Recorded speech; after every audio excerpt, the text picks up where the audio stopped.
সুজা তাহার জলে তাহার পূজা তুলসী আর গঙ্গার জলে প্রভুকে আহ্বান করছে। অদ্বৈত প্রভু একাধারে 70 বৎসর অনাহারে অনিদ্রায় প্রভুকে আহ্বান করছেন। প্রভু এসে এসে বলে একবার এসে দেখে যাও হে, একবার এসে তুই একবার এসে দেখে যাও, একবার এসে তোমার কলিযুগে কি হচ্ছে, একবার এসে দেখে যাও কলিযুগে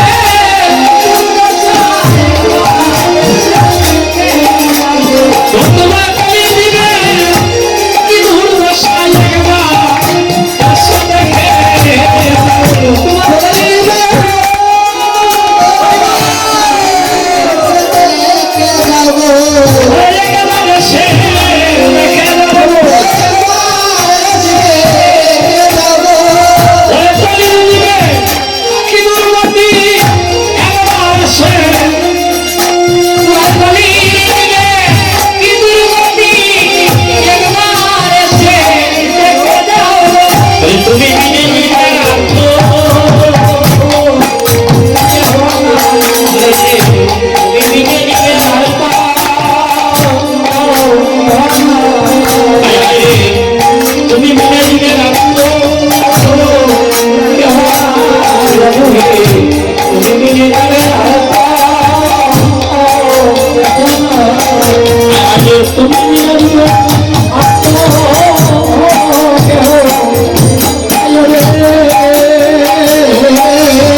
যখন পূর্ণ হলো, অদ্বৈত প্রভু তুলসী পত্র নয়নের জলে বুক পাশে যখনই নদীর জলে অর্পণ করে, ওই তুলসী পত্র নদীর জলে যখনই ছাড়লেন, নিবেদন করলেন, ওই তুলসী পত্রটা যাওয়ার কথা আইল, এখন দেখা যায় উদান চলে যাচ্ছে স্রোতের দিকে।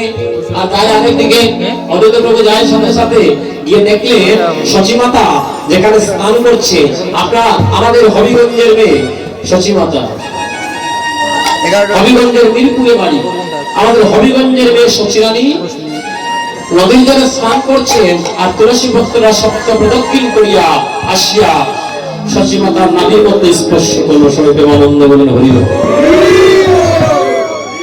অদ্বৈত প্রভু আনন্দে আত্মহারা হয়ে বলছেন, হইবে প্রভু সচিমাতা, হইবে প্রভু সচিমাতা, হইবে প্রভু সচিমাতা।